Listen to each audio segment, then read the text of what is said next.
Well, we're doing a politics episode. What could go wrong? What could go wrong? We may just get dragged together. I mean, I feel like given that we already lost the election and we are Mhm. already living essentially in hell under this Yeah, Trump yes. presidency, I just sort of figured why not? Let's Yeah. go balls to the walls. Let's. It's a scary vibe out there. It's a very scary vibe out there, a very scary vibe. And honestly, it's interesting because AOC and Hillary, they were never against one another. They never even really ran at the same time. But I have definitely heard their names in conversation when people are essentially trying to say what the Democratic Party was versus what they think it is, or like old guard versus new guard, or Mhm. progressive versus centrist. Like they sort of Mhm. come up as these tentpole figures. So I think this episode is going to look different from prior episodes because it's not so much that people have been like pitting them against each other directly all that often. It's more Mhm. like what they stand for that gets pitted against each other. And I just sort of Mhm. felt like, why not dig into that a little bit? Yeah, because Hillary's more like old school traditional Democrat, and Right. AOC is not. Exactly. And not at Mhm. all. I feel like she very much represents something new. And Mhm. some people feel great about that. Some people don't. And I Yeah. just, yeah, kind of wanted to Some dig people into it. hate the change. Hate the Yeah, change. yeah. And I at the like end of the it. day, they're both women, so they both get plenty of hate. Oh, That's for so sure. much hate. So much hate and so much like also unwarranted hate. Like Oh people yeah. are hating on things that never even happened. Hating on things that didn't happen, hating on things that are just so innocuous. Like that is truly hatred is what combines them. People's hatred for both of Yes. them. Totally. Totally. If there's one common denominator, it's that Yeah, they are hated, but not by me. same. Hello and welcome to Two Queens, Two Crowns. I'm your host, KJ Miller, founder, lecturer, and content creator. And I'm Erica, content creator and pop culture humorist. Today on the show, we are talking about Alexandria Ocasio-Cortez and Hillary Clinton because I thought, why not get even deeper in the political muck? Yes. As if we Truly. didn't get people mad at us enough about, our takes on Justin Baldoni and Blake Yes. Lively. Why not just dive deeper in? Yeah, I feel like people are definitely not gonna like my take on any of this. I'm very much pro both of them, Mm-hmm. but I do like AOC's style a bit more, and that's Mm-hmm. probably my age. Yeah, It yeah. has a lot to do with that. Yeah, I think I'm similar. I have just so much respect for both of them, what they've Hmm. both accomplished. I think Hillary Clinton's career in politics is just it's wild everything that Yeah. she's done and accomplished and everything that she's been through. But I Hmm. also would consider myself a bit more progressive and I Hmm. think AOC's politics maybe mimic mine a bit more closely, which, Hmm. we'll get into at the end of the day. I think the Democratic Party is probably better off embracing both of their political Yeah. ideologies. Hmm. So, which we will get into. But regardless, I just, because I'm a fan of both of these women, felt like why not have a conversation about them both? Yeah, and I think AOC is pretty relevant right now in the media because she's head on taking the role of trying to shut down what's been going on with the new Hmm. administration.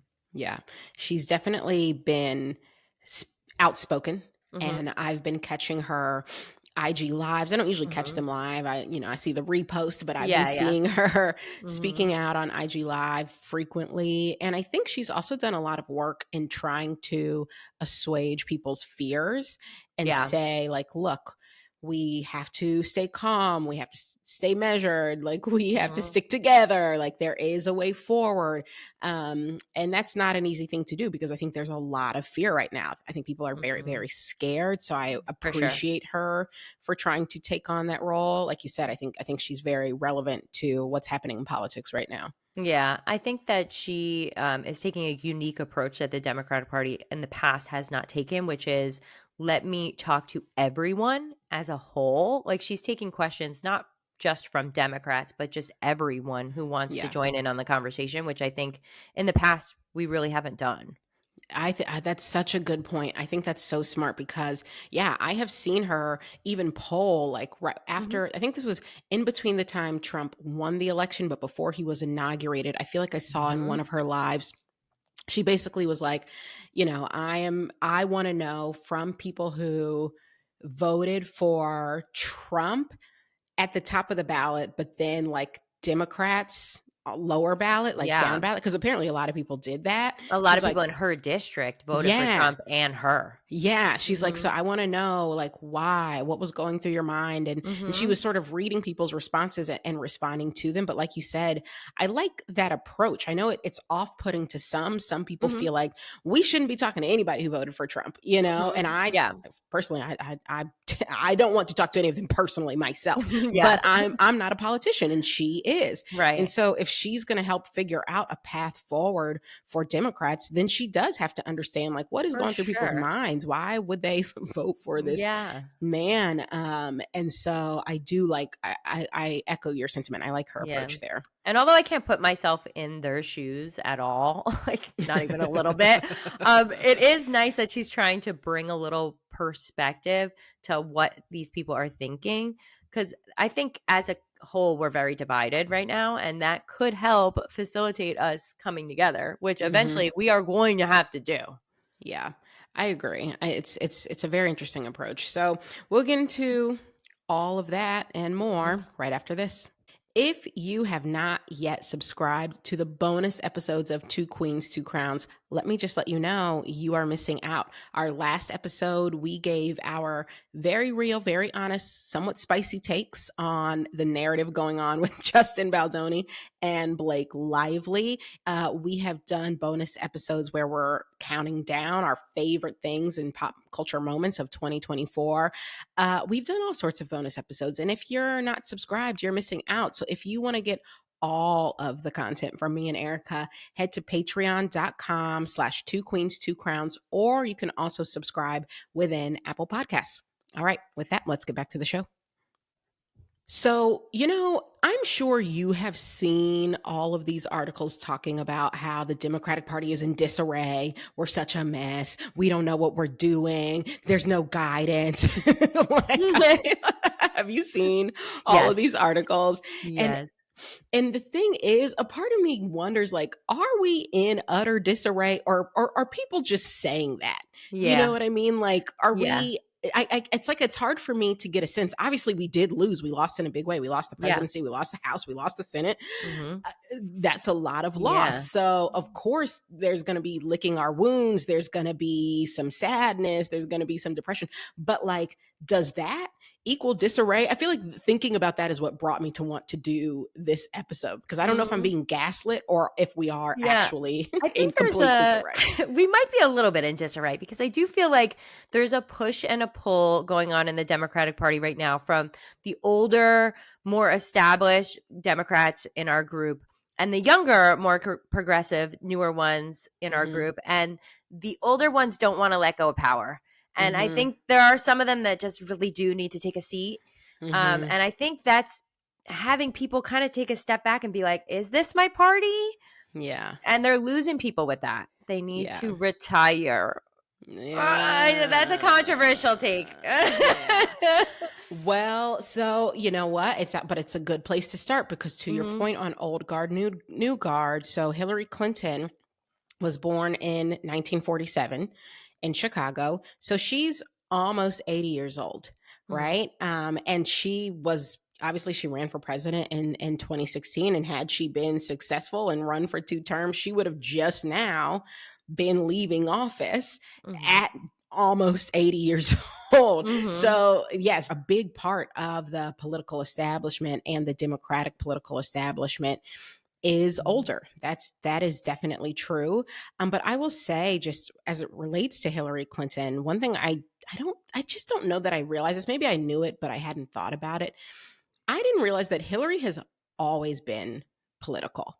Mhm. And I think the narrative that the media has pushed so often is that she basically got thrust into politics because of her husband, Bill Mhm. Clinton. Like Right. she entered the White House and decided like, I want to do some stuff too. Yeah, yeah, yeah. Yeah, But no, that's not the case at not the all. case, not the case. No. Because I think she started her law career, with political law, did she not? Yeah, she Mhm, she was political from the very beginning. So mhm, she went to Yale Law School, mhm, and while she was there, she worked on a couple different political campaigns. She also mhm, worked at the Yale Child Study Center, mhm, which is notable just because I saw through her career working with and on behalf of children was definitely a through line for her. Like this has always been something she's cared about. She took on mhm, cases of child abuse at Yale New Haven Hospital. But mhm. she was obviously getting her law degree and practicing law, but she was also working on campaigns. She worked on the 1970 campaign of U.S. Senate candidate Joseph Duffy. And then she later started working on a few other campaigns like post Yale. So she's always been political. But one fun fact, I don't know if you knew this, she Mhm. used to be a Republican. No, I did not know that, and I was gonna Mhm. ask you, did they meet because she was in politics? Well, they met at Yale Law School because Bill was a Okay, student there too. And okay. that's where they Mhm, started dating. But mhm. funnily enough, and I actually think this helps, it at least helps me understand Hillary's politics. For sure. Her dad was a conservative. She grew up, a conservative as well. And when she got to college, because she went to Wellesley, she was president of the Young Republicans Club her freshman year. See, I feel like this is important and the media should have highlighted that. I think that could help bridge the gap a little between both sides. Like Hmm. people need to know she switched sides. I never Yeah. knew. Yeah, I did not know Mhm, that. And I'm sure, mhm. she's written a bunch of books. I'm sure she wrote about it in one I of her know, books, but I I haven't should read I one. haven't read the books. I should read more. But Yeah. yeah, so she started as a Republican, but by the time her freshman year was over, she had actually stepped down from that role because her politics were shifting because Changed. this was the Right. 60s, so the civil rights Right. movement was big. She was watching the civil rights movement go down, looking at Martin Luther King, everything else, and was like, "No, my politics don't align with this anymore." And to me, that Mhm. even says so much about Hillary, the fact that now I will say a lot of people become more progressive in college. That Of is a course. a Mhm. fairly common journey, and one of the reasons why Republicans are always shitting on college and making like Yeah. the liberal elite I don't blah think it's blah. the education, and I don't think it's the people teaching the education as they present it as if it's like indoctrination. I think it's just you're getting out of your parents' home and you get to finally see the world on your own, and that's really a Yes, big part of it. 100%. I completely agree. Mhm. I do not feel like, because I definitely became more liberal in college too. It Same. was not because my professors were like, "You need to be more liberal." Yeah, It was never. it was because I was surrounded by so many more people from so many different parts of the For country and sure. the world, and like Mhm. that will make you, in a lot of instances, become more progressive. But anyway, Yeah. her politics shifted to the point where by the time she graduated, she was volunteering for Democratic campaigns, and she very much Mhm. considered herself to be a Democrat. And I think that says something. Like, I think it says something about the strength of her character, that she was willing to, first of all, turn away from her family's politics, Mhm. and also turn away from not just her politics, but, being president of the Young Republicans Club. Like, this was something that she felt was like very important to her, but kind of standing up and saying, like, actually, I'm more interested in what I think is morally right than like Mhm. what is, what I know from my family or whatever else, which I Yes. hadn't realized. It's like when people say normalize, changing your opinion when you are presented with new information. That's exactly what she did.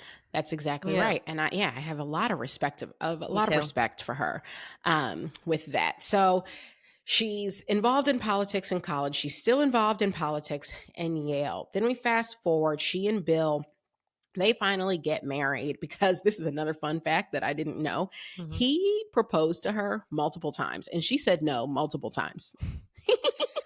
I got not nice stuff to say about him, so I like I feel like she should have kept saying no. I guess And he I don't wore her hate his down. policies or anything. I just don't like him as a husband.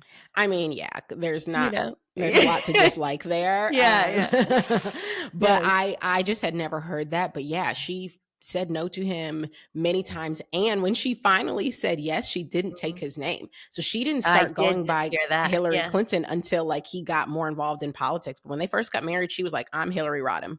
The end. Yeah. Go Hillary. I Yeah. respect that a lot. Me too. Especially during that time period. Yes, sometimes Hillary does not get her feminist bona fides. She I think doesn't. sometimes because she stuck with Bill after he cheated on her and had that whole scandal, because people consider her more of, the old guard. Sometimes people don't treat her like the feminist she is and was. But like she resisted marrying this man. When she did finally marry him, she kept her own name and she kept working and was out earning him basically through the time he became president, because she was a partner at a law firm bringing in the big bucks. So this is a feminist. And then she essentially had to take a seat when she became first lady, right?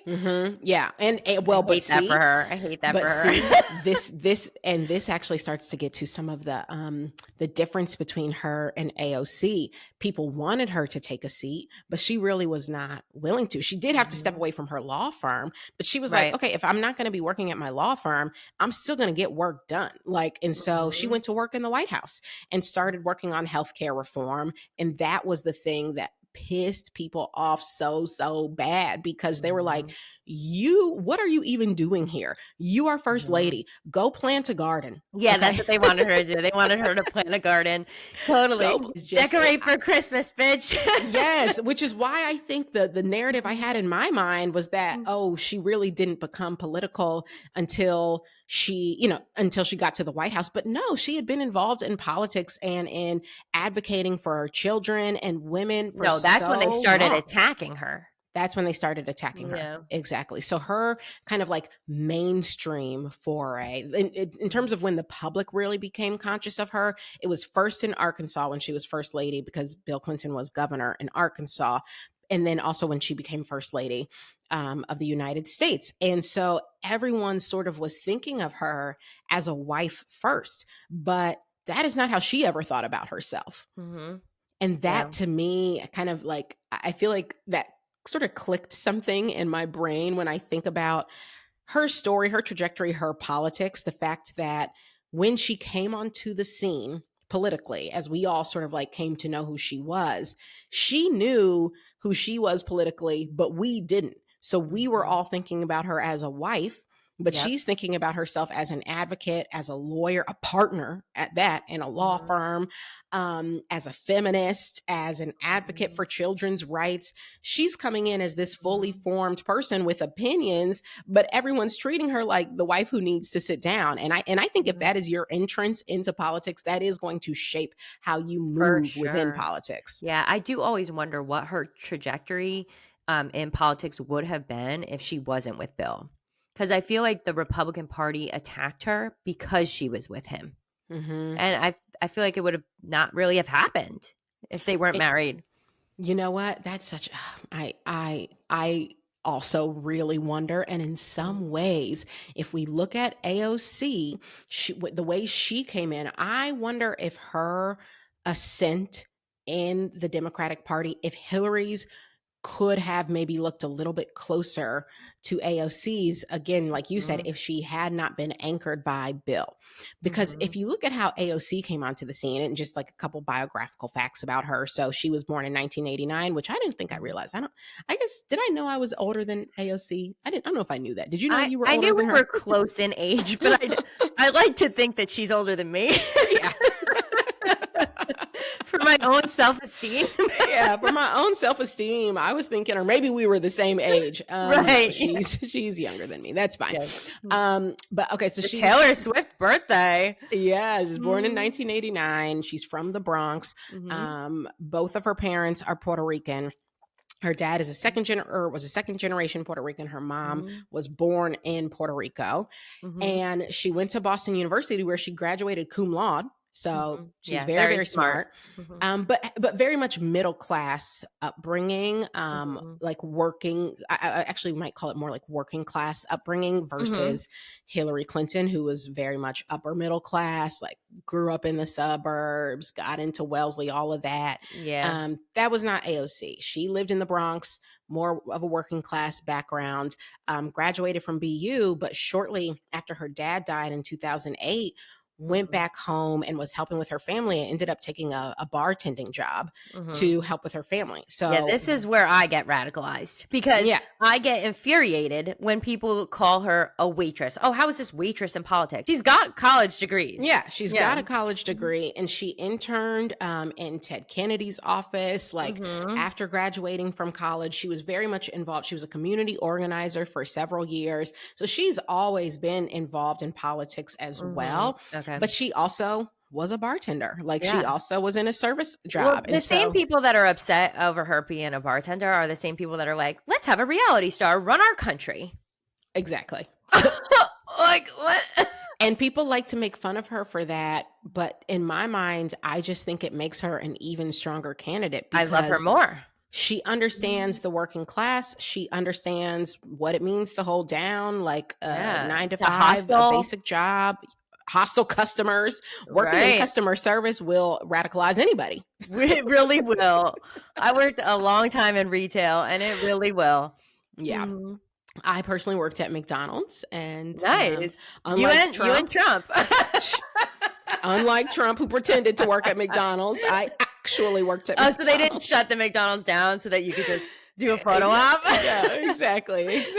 Oh, man. But yeah, she worked as a community organizer. She also worked in education, but worked as a bartender and waitress as well. So when she ran in 2018 for her congressional seat, she actually upended the candidate who was the incumbent. He had been there for 10 terms, Joe Crowley. She defeated him by double digits. It was a huge upset. And it's because, I mean, I think for a lot of people, they saw her as a working class hero. And she was like boots on the ground, right? Like she was like door to door talking to people, like door to door, handing out flyers, staying out late. Like she was very much boots on the ground. And she also was not taking like Wall Street money. So she was raising money locally and knocking on doors. Isn't even investing in stocks to this day. Yeah, to this day. So she very much was giving the people's candidate. And she got a very, very warm embrace. And I would contrast that to Hillary Clinton, who also was working in politics and organizing and advocating at a young age. But she didn't get that same warm embrace because people looked at her and said, oh, she's a wife. Whereas people looked at AOC and said, oh, she's a working class hero. So it's very different how they were received. I'm telling you, it was all he caused the downfall. Men are the root. Well, and you know, to Bill's credit, and this is not about to be a Bill Clinton appreciation podcast, to be clear. Yeah. But to his credit, he is the one who, in every role he had, was giving positions to Hillary because he knew how he knew she was smart. Yeah, like he's looking at her like, this is one of the most brilliant people in the room. In any room I'm in, she's one of the smartest, if not the smartest. So of course, that man struck gold with that woman. Oh, completely. And he knows lucky. it. So lucky. Knows it. I think he still knows it. 100%. He went on record and said, like, during the 92 campaign, I think it was, he was like, look, with me, you get 2 for 1 because my wife is going to be in there with me. And, you know, and she's fierce and smart and brilliant and an advocate for the people. So at least to his credit, he was trying to put her at the forefront. He was trying to make sure she was involved because he knew her capabilities. It was everybody else who looked at that and said, oh, you're just a wife. Yeah. We'll give him that small W. We'll give it to him. We'll give him that. We'll give him that. Now, of course, he did drag her through the mud and to hell and back with all of his cheating scandals. And I think that she lost a lot of people, and I can only speak for my own like community of people that I've heard speak about it, but I think she lost a lot of women's respect for not leaving him after that incident. And I think that harmed her when she was running for president, unfortunately. And I will say, in looking back at some of the articles, it sort of felt like she was damned if she did, damned if she didn't. Oh, absolutely. Yeah. Because there were so many people who felt like they were mad at her. I had forgotten about this, but during the 92 campaign, she kind of had this moment where people were upset because she said something to the effect of, yeah, I could have stayed home and baked cookies, but I wanted a career. And people were very mad at her about I'm that. shocked. Because, yeah, they felt like she was shitting on stay-at-home moms.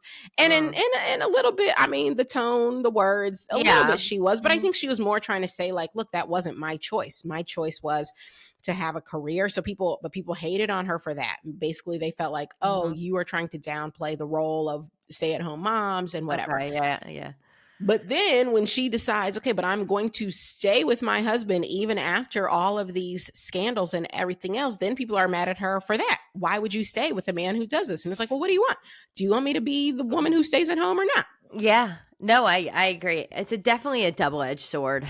And people will use whatever argument supports their opinion at that moment. I'm a true believer of that.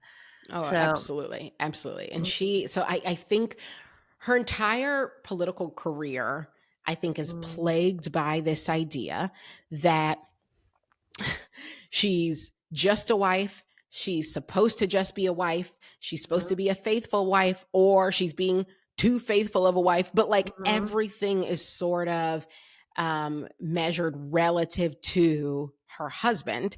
And I think as a result, she becomes very cautious politically.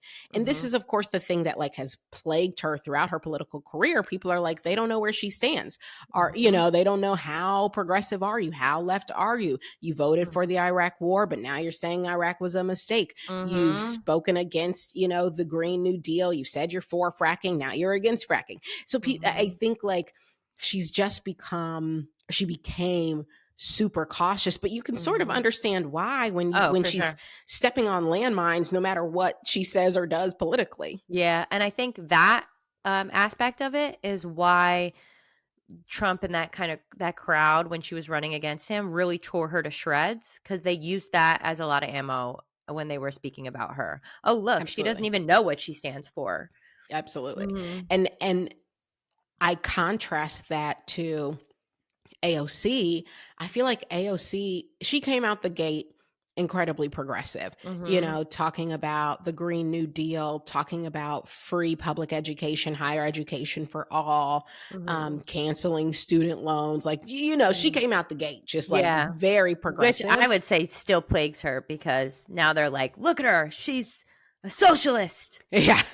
I mean, when she's really just speaking our minds. Yeah. And she gets a ton of flack for it, but I almost feel like she was able to come out the gate with kind of like no holds barred, just like guns blazing, because she didn't have to have this like cautious footing that Hillary Clinton had, given how people reacted to her relative to her husband. Like she didn't have all that baggage. Hillary Clinton always had so much baggage, and like that she was trying to sidestep and figure out what to do with.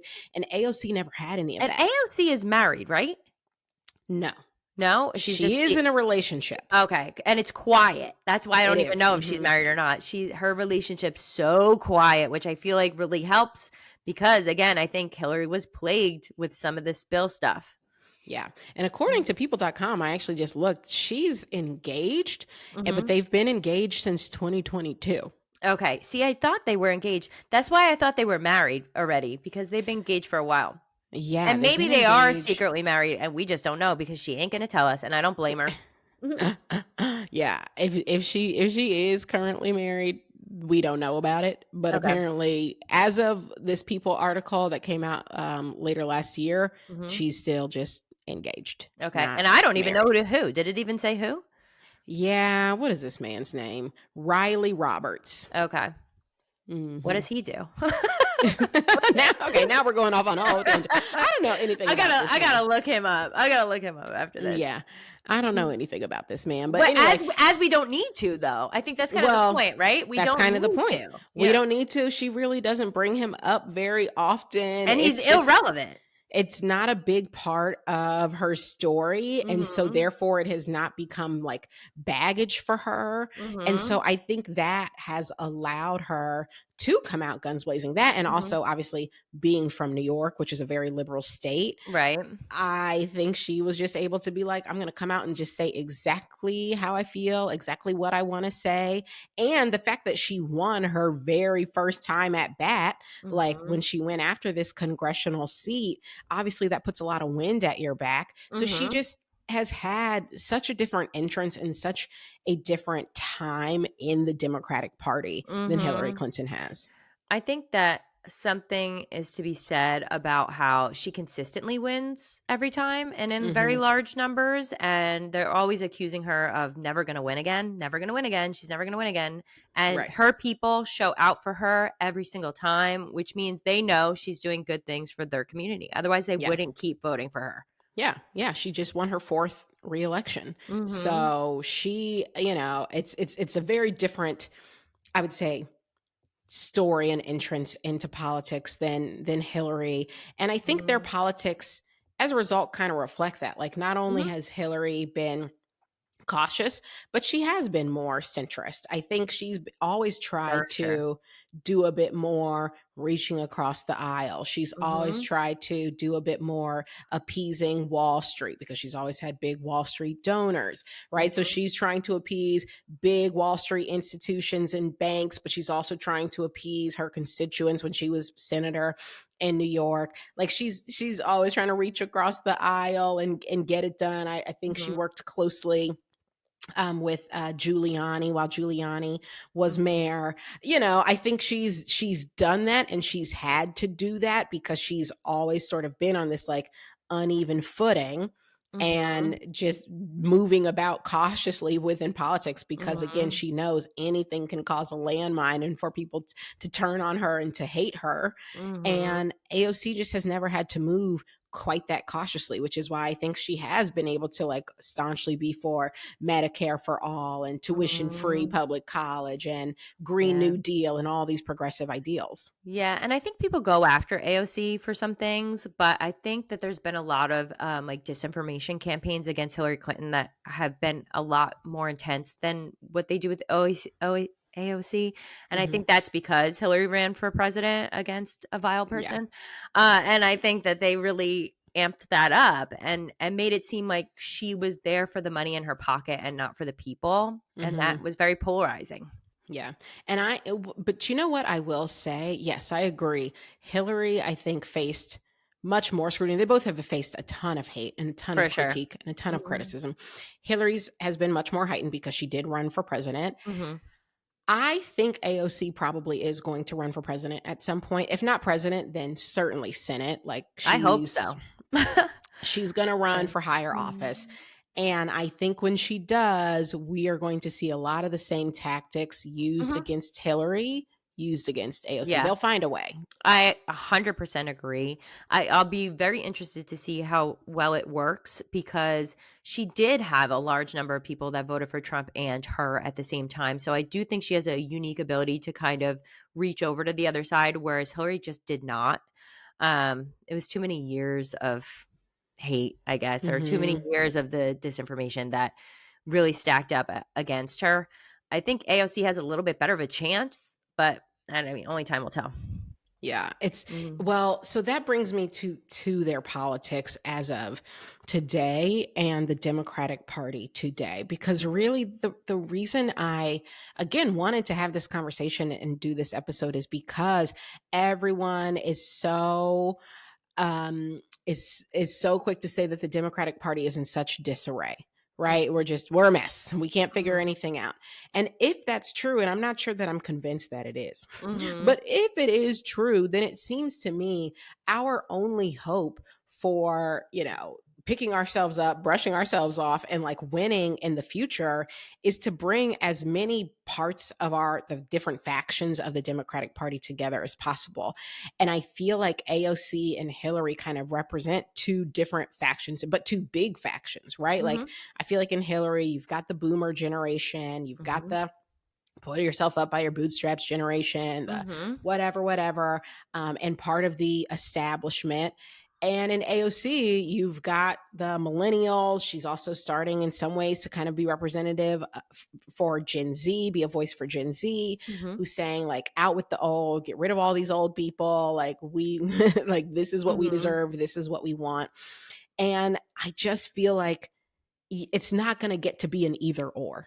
Yeah. If we're going to win, and we're not going to be able to say like, oh, it's just AOC or it's all just hands on the deck. old guard. It's all hands on deck. Yeah. It has to be. I do think there's a few people in the Democratic Party that are turning some of the Democratic voters off. And I think one of them is Nancy Pelosi. I think a lot of people just want her to, you know, pass a torch, and she's not willing to do that. I think another one is Senator Schumer.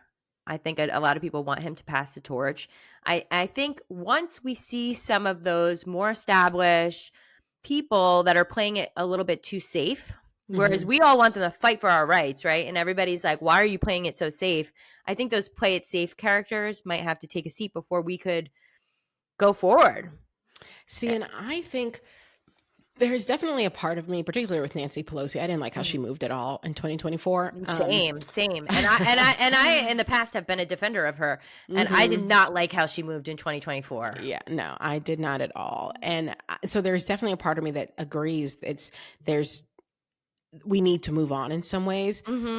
At the same time, I mean, I think one of the reasons Nancy Pelosi was so successful for so long, Chuck Schumer has been so successful for so long, is because they figured out how to do the crossing the aisle, how to do like the actual politics and sausage making of getting shit done in Congress. They became friends with the other side. Yeah. And you do wonder, like, well, to what extent has the new guard figured that out?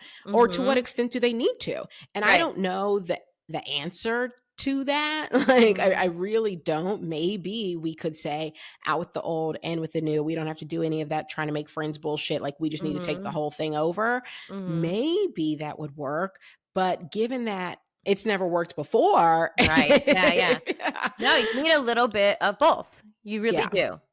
For sure. And I worry about the idea that any one faction within the Democratic Party is going to decide, like, it's my way or the highway. And if we don't do it this way, then I don't even want to shake hands with you. I don't want to join forces with you. I mean, frankly, I think that's why Kamala's not in office. I 100% agree. So many leftists say, oh, I'm so upset with her over how the Biden and Harris administration handled Israel and Gaza that I'm not even going to vote for her. And then they start getting other people not to vote for her. And and now look where we are. I think that mindset is so crippling. And I think to both AOC and Hillary's credit, I think they both realized that. They both stumped for Kamala hard. They both spoke about someone who, I think for Hillary's taste, Kamala is a bit more progressive than Hillary liked. And I think for AOC's taste, Kamala wasn't progressive enough. And yet they both got up there and stumped hard for her. Yeah, I 100% agree with that. Actually, I of the opinion, and it's an uneducated opinion at that for this topic. I feel like they might not even like each other, like Hillary and Kamala and Kamala and AOC. I feel like they don't even really like Kamala, but they backed her up, and their policies don't seem to align. But they backed her up nonetheless, and you got to respect that too. Like, they did that for women, and they did that for America. Yeah, I would say for Hillary and Kamala, I think they do like each other, although I don't know. But they, to me, are a bit more aligned in terms of their politics. AOC and Kamala, I would be surprised. Like, it didn't seem like she liked her. It didn't. Ideologically, I think they're pretty far apart. I mean, look, Kamala brought Liz Cheney on the campaign trail with her. If there's one thing I know, AOC does not respect, it is Cheney. Okay, I know for a fact. Cheney's another person that I, by the way, gained a ton of respect for in 2024 because she went against her own party so freaking hard, and that had to A, take guts, and B, really went against her own family because they're lifelong Republicans, and she lost her seat over it.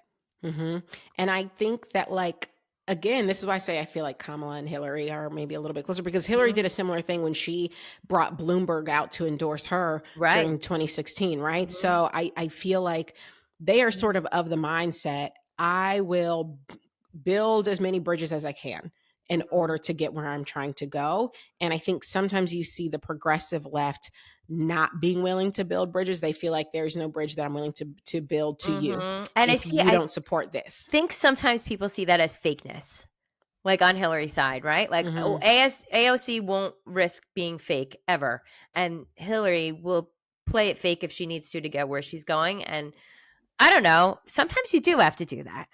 Like, sometimes you do got to do that.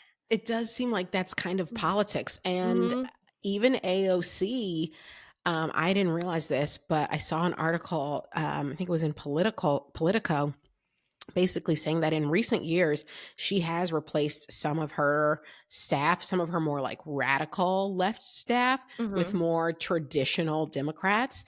And to me, that is a signal that AOC is definitely thinking about that next rung up. Yes. And She's starting to realize I cannot surround myself with only radical progressives to get there. She's starting to realize how you have to play the game. And like, we might not like it, but at the end of the day, if we're not in office, we can't do anything about it. Yeah. And our own party is having that problem as well, right? Like, there's so many amongst us that are a little bit centric, a little moderate, a little bit too left, Yeah. And I think it's hard to appeal to all of them at once. I think our party, aside from people leading us, need to also look inward and be like, hey, we got to play this game a little bit. They're playing the game and beating us. They're playing the game. They're playing the game. We have to play back. And I think part of how you play the game, honestly and truly, is making the tent big enough for multiple ideologies and multiple factions. It's just, I think it's child's play to pretend as if we're going to be able to get to where we want to be, get back into office, get, back into a leading position in the Senate or the House by only playing with people who think the exact same way that we think. Like, on every single issue, we are in 100% alignment. Like, if that's the bar that we have to pass in order for people to work with other people, we're never going to get there. And I do feel like both Hillary and now, to a certain extent, AOC are realizing that. And I even though people love to treat them as though they're so diametrically opposed and their ideologies are so diametrically opposed, I actually think you can look at the two of them and the way they both have been able to like shift a little bit. And like I said, came together for Kamala as women who ultimately are pragmatic, right? And that is part of what it takes to be successful in politics. Yeah. And I think you got to think that AOC has probably learned a lot from watching Hillary Clinton's career. How could she have not? I think we all have. Yeah, absolutely. And I think if AOC has her sights on higher office, and I definitely think that she does, then she's gonna have to take a page out of Hillary's book. Like, I mean, maybe Hillary didn't win president, but she was a multi-term senator. She was Secretary of State.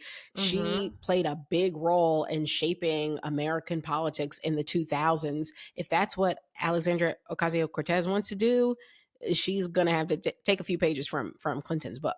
Yeah, and I hope she does. I'd love to see her run for president. I hope she wins, though. I know. I know. I would love to see her run for higher office. I really do like AOC a lot. I wish she was on the oversight committee, because she really doesn't let anything pass by. I agree. Well, we have our hopes. We have our dreams. Just got to keep hoping. We got to keep hope alive, keep faith alive. I will say, like, looking at AOC's posts and her like IG lives and her TikToks, it does give me a little bit of hope. I'm like, all right, well, she's in there doing something. I don't know exactly what she's in there doing, but she's doing something. Yes, because I think a lot of times it feels like they're not doing anything to stop what's going on. And I regularly go to her page to see, like, okay, I know she's not letting them just run amok. Like, I know she's trying. So, and I feel so much better when I see proof that she is. Yeah, 100%. I agree. And the fact that she has opened up communication channels, like you said, with her constituents who also voted for Trump. To Mhm. me, that is trust building. And Mhm. so hopefully that means some of them, when she comes to them and says, look, when Trump does this, it is harming you this way, they'll Mhm. listen to her because they'll be like, well, you know what? I voted for you too. And you're Right. actually talking to me, whereas I only see him spouting off angrily on Truth Social, but you're actually coming and like talking to me like a human being. Yeah. And maybe that'll start to change hearts and minds. I don't Yeah. know. Face-to-face communication matters, like, It a does. big time when it comes to voting. It does. So, I don't know. We'll see how far we get. Yeah. We'll see. That's it for this week, everyone. Be sure to follow us on TikTok at Two Queens, Two Crowns, and to check out the podcast on YouTube, Two Queens, Two Crowns. Erica and I would also love for you to follow us on our personal socials. I'm on TikTok at @Iam_KJ Miller and YouTube with the handle I am KJ Miller. And Erica's on IG at Let a Be Know and TikTok at Let a Bitch Know. We'll see you next week. Bye.